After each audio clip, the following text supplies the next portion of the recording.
आप देख रहे हैं एसएमसी आवाज सैफी अब्बास के साथ। आप देख रहे हैं एसएमसी आवाज। मोरवा में कोई एक घर नहीं उजड़ रहा है, बल्कि 60,000 की आबादी विस्थापित हो रही है। ऐसे में बहुत सारे ऐसे हैं जो बरसों से शासकीय जमीन पर रहते रहे हैं, वन भूमि पर रहते रहे हैं। उनको इस बात की चिंता है कि रहते तो वो भी यहाँ रहे हैं, आशियाना तो उनका भी रहा है, लेकिन उनको किस तरह की स्थिति से एनसीएल देख रहा है। कई बार संघर्ष करने के बाद, धरना प्रदर्शन के बाद भी जहां बहुत सारे लोगों का नाम आ गया और अब ऐसा लग रहा है कि विस्थापित जो होना है, जो विस्थापन से जुड़ा हुआ ये शहर है, उजड़ने को तैयार है। लेकिन लोगों का कहना है कि आखिर ये क्यों कहा जाता है कि हम उजड़ रहे हैं, ये क्यों नहीं कहा जाता है कि हमें कहां बसाया जा रहा है। ये पूरा शहर जहां लोगों ने अपनी जिंदगी का एक लंबा वक्त गुजारा है, और खास तौर से हम आपको दिखाएंगे कि एक बुजुर्ग महिला, आपने किसी बुजुर्ग महिला को, खास तौर से 85 साल की किसी बुजुर्ग महिला को मंच से अपने हक के लिए, अपने अधिकार के लिए चिल्लाते नहीं देखा होगा कि हमने तो वो लम्हा भी गुजारा है जब यहां पर कच्ची सड़कें थीं, जब यहां पर शमा और मोमबत्तियों से हम यहां के अंधेरों को दूर किया करते थे और इंतजार था कि यहां पर कब लाइटें आएंगी। ये शहर जो चकाचौंध दिखाई दे रहा है, ये उनके लिए एक चकाचौंध से जुड़ा हुआ शहर है, लेकिन हमारे लिए आस, इंतजार और इस शहर का जो विकास है वो हमारी इन आंखों ने देखा है। इन आंखों ने उन अंधेरों को भी देखा है जिन अंधेरों से होकर हमने बरसों इस उजाले का इंतजार किया। इन कच्ची सड़कों से गुजरकर हमने जब पक्की सड़कें आई, उसके बाद यहाँ पर एनसीएल और दूसरी इंडस्ट्री यहाँ पर आई, लोगों को यहाँ काम मिला, मंदिर, स्कूल, विद्यालय, सड़कें जब यहाँ पर बनी, उससे पहले के मोरवा और इस बसे हुए शहर को भी हमने देखा। और उसके साथ साथ उजड़ते हुए इस शहर में किस तरह से अपने संघर्ष के लिए, अपने हक के लिए और एक नई जगह पर बसने के लिए संघर्ष कर रहे हैं। ये कोई एक मकान नहीं दे रहे हैं, बल्कि हम अपनी जिंदगी के उन लम्हों को दे रहे हैं, एक लंबे वक्त को दे रहे हैं। वो बच्चे जो यहाँ पर रहकर उन स्कूलों से पढ़कर दूसरी जगह पर चले गए, वो लोग जिन्होंने पहली बार यहाँ पर बिजली देखा, जिन्होंने पहली बार कच्ची सड़कों पर पक्की सड़कों को देखा और मोरवा शहर को बसता हुआ देखा, सिंगरौली की एक बड़ी पहचान के रूप में इस सिंगरौली शहर को देखा जिसे मोरवा भी कहा जाता है, और अब ये पूरी तरह से उजड़ने को तैयार है। अस्पतालों नहीं रहा, रोडों नहीं रहा, अच्छा क्या है? सुन लो,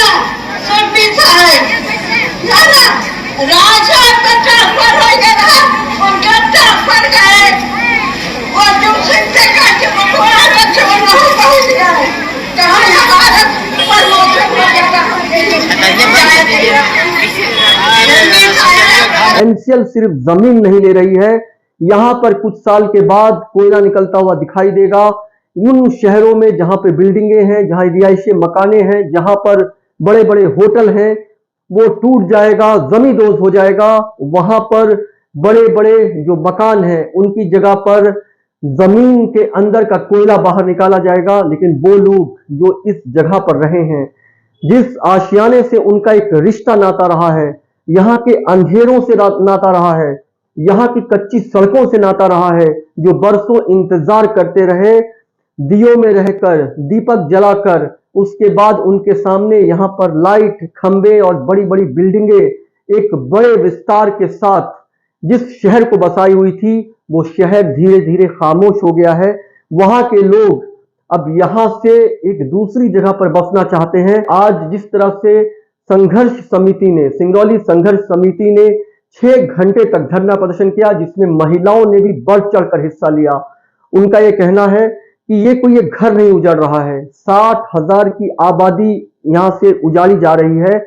और जब उजाड़ने की बात की जाती है तो बसाना कहां होगा, कहां ये बसेंगे, ये क्यों नहीं बताया जा रहा है। ये पूरा शहर जो इतिहास के पन्नों में लिखाने जा रहा है, यहाँ पर अलग अलग लोग अलग अलग जगह पर अगर बस जाएंगे तो एक पूरे शहर की तस्वीर जो मिट जाएगी। यहाँ की जमीनें, जहां से कोयला तो जरूर निकलेगा, लेकिन वो इंसानी जज्बात जो चेहरों के रूप में, वो इंसान की शख्सियत जो यहाँ पर इस पूरे शहर को बसाती थी, आखिर वो अलग अलग जगह पर बसकर कहां खो जाएगी, इसकी चिंता ही सबको है। उन्हें लगता है कि एक पूरा शहर यहां से चाहे किसी भी जगह पर लेकर आया जाए, लेकिन मोरवा का इतिहास, मोरवा से जुड़े हुए लोग और उस शहर से जुड़े हुए 60,000 की आबादी कम से कम ऐसी जगह पर दिखाई दे जहां ये कहा जा सकता है कि ये सारे चेहरे, ये सारे लोग जो किसी शहर को बसाते थे, आज उस जगह पे तो नहीं है, लेकिन ये सारे के सारे वही लोग हैं जो उस शहर की जगह इस शहर को बसाए हुए हैं और ये फिर से एक मोरवा शहर बसता हुआ दिखाई दे रहा है। में आपका स्वागत है। आज एनसीएल का तीनों गेट को जाम कर दिया जब तक इनकी मांगे सीएमडी साहब आकर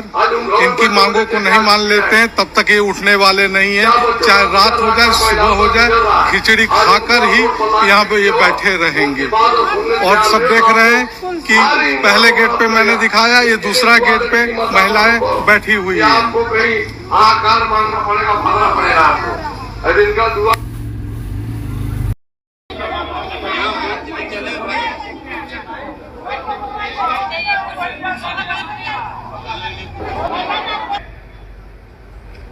कि यहाँ से विस्थापित होने वाले लोग केवल लोग नहीं है, पूरा परिवार है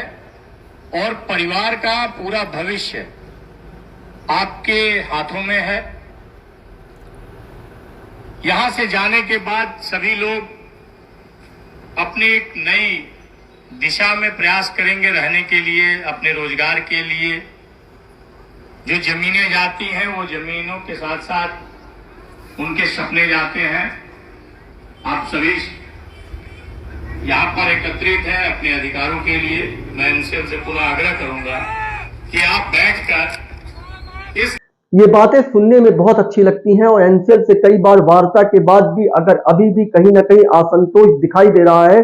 खास तौर से उन्हें जो शासकीय भूमि पे हैं, जो वन की भूमि पे हैं और बरसों से यहाँ पर रह रहे हैं और यहाँ के विकास में उन छोटी छोटी चीजों को उन्होंने देखकर अपना एक लंबा वक्त गुजारा है, तो उन्हें भी इस बात का इंतजार है कि क्या उन्हें भी न्याय मिलेगा।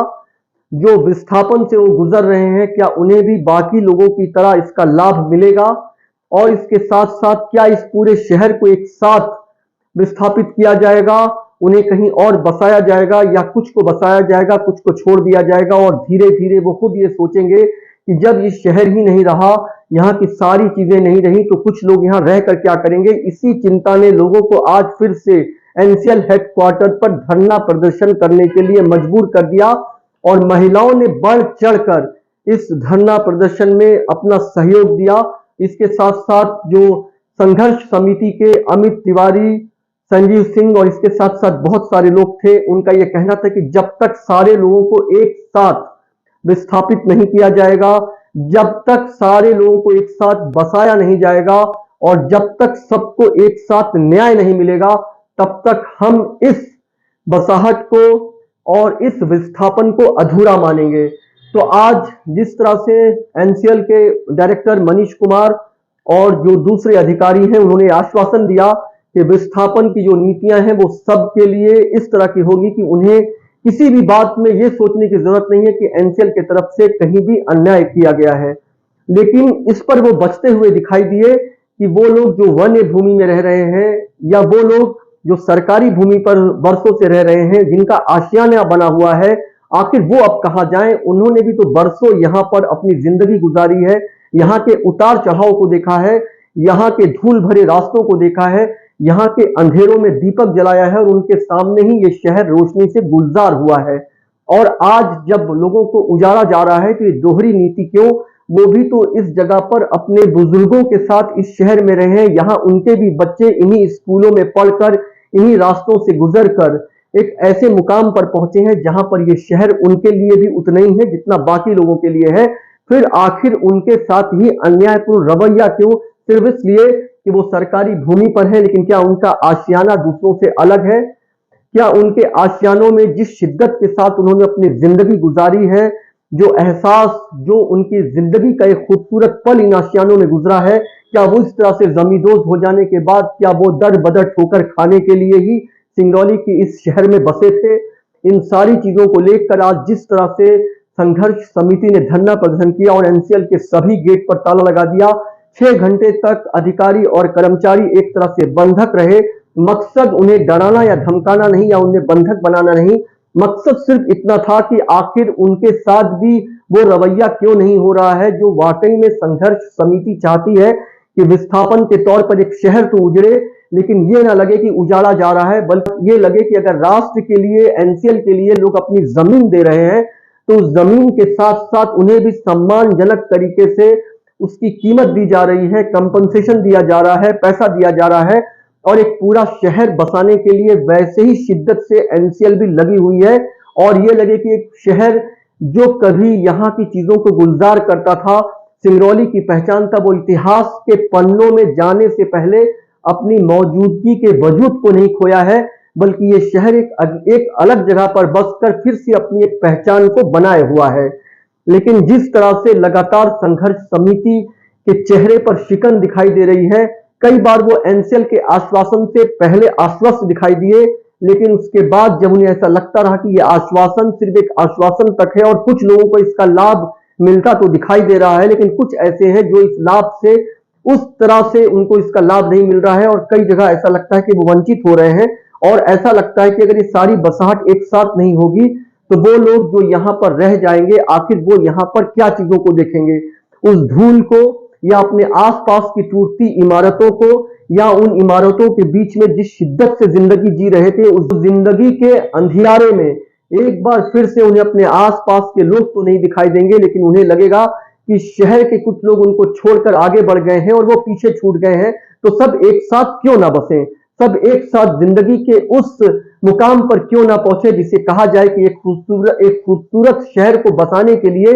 वो एक बार फिर से तैयार बैठे हुए हैं। तो आज जिस तरीके से 6 घंटे धरना प्रदर्शन हुआ और उसके बाद संघर्ष समिति से जुड़े हुए लोगों ने कहा, जिसमें महिलाओं ने भी कहा कि ये संघर्ष समिति तब तक संघर्ष करती रहेगी जब तक बरसों से रहने की इस जगह पर जो उनका अपना एक आशियाना रहा है वो उनसे छीना नहीं जा रहा है, वो इसे बेच नहीं रहे हैं, बल्कि वो उनसे लिया जा रहा है, वो राष्ट्र को समर्पित कर रहे हैं, एनसीएल को दे रहे हैं। उसके बदले उन्हें स्वाभिमान के साथ, सम्मान के साथ, उन्हें शिद्दत के साथ बसने का हक और अधिकार है और ये अधिकार उन्हें किसी भी तरह की चीजों को छुपा कर देने का नहीं है। ये अधिकार उन्हें वैसे ही मिलना चाहिए जैसे बरसों से वो इस शहर में बसे थे। इस शहर के हर उतार चढ़ाव को उन्होंने देखा है और पिछले कुछ सालों से वो पूरी तरह से तैयार है कि अब अपने इस आशियानों को, जिसमें इन्होंने 50 साल से ज्यादा की जिंदगी गुजारी है, इससे वो उजड़ने को तैयार बैठे हैं। जिस तरह से बुजुर्ग महिला जो 85 साल की है वो चीख चीख कर अपने हक और अधिकारों की बात कर रही है, ये कोई छोटी बात नहीं है। आप किसी भी संघर्ष की समिति में या किसी भी जगह पर न्याय की बात जहां पर होती है, आपको ऐसा देखने को नहीं मिलेगा जहां पर एक 85 साल की महिला भी चिल्ला कर कहे कि हमें हक चाहिए। हम इस शहर को उस समय से जानते हैं जब यहाँ अंधेरा था, कच्ची सड़कें थी, जब मोरवा के इस शहर में रहने से पहले कई बार लोग सोचते थे कि यहाँ आगे क्या होगा। अब तो जो लोग आते हैं उन्हें लाइटों से गुलजार बड़ी बड़ी बिल्डिंगें दिखाई देती है, वो कुछ साल के लिए आते हैं और चले जाते हैं। उन्हें शिद्दत, संघर्ष और हमारी कुर्बानी क्या दिखाई देगी? उन्हें तो उजड़ता हुआ शहर दिखाई देता है, अपनी उस जमीन के नीचे का कोयला दिखाई देता है, लेकिन हमारी कुर्बानियां जो इस शहर में बसी हुई हैं, हमारी वो आत्मा जो इस शहर की मिट्टी में मिल गई है, उसको हमसे अलग किया जा रहा है। हम इतिहास के पन्नों में शामिल तो हो रहे हैं, लेकिन इस इतिहास में खोकर गुम ना हो जाए, इसके लिए ही हमारा संघर्ष है। वो इज्जत और सम्मान के साथ हमें जिंदगी मिलेगी कि नहीं, वो एक बसा हुआ शहर हम बसा पाएंगे कि नहीं, सारी शिद्दत और सारी लड़ाई, सारा संघर्ष इसी के लिए है। तो संघर्ष समिति ने कहा कि ये लड़ाई तब तक होती रहेगी जब तक हमारा न्याय, हमारा हक और हमारी जमीन का हमें सही कीमत नहीं मिलेगा, चाहे वो सरकारी हो, चाहे वो जमीन पट्टे की हो, जब तक उसका एक एक पैसा ना मिले, जब तक बसाहट हमको एक नए शहर में वैसे ही ना बसा दे जैसे मोरवा शहर में बसकर हमने इस शहर को गुलजार किया था। हम जमीनें दे रहे हैं, हम जमीन बेच नहीं रहे हैं। हम जमीन को जिस तरीके से हमने अपना आशियाना बनाया था, हमें वैसा ही आशियाना चाहिए। हमसे ये जमीन अगर छीनी नहीं जा रही है, सम्मानजनक तरीके से ये जमीन हमसे ली जा रही है, तो फिर इतना पेच क्यों, फिर इतनी सारी बातें क्यों, इतनी छुपी हुई चीजें क्यों, सबको एक साथ एक योजनाओं के तहत बसाया क्यों नहीं जा रहा है? एसएनसी आवाज के साथ सैफी अब्बास। अस्पताल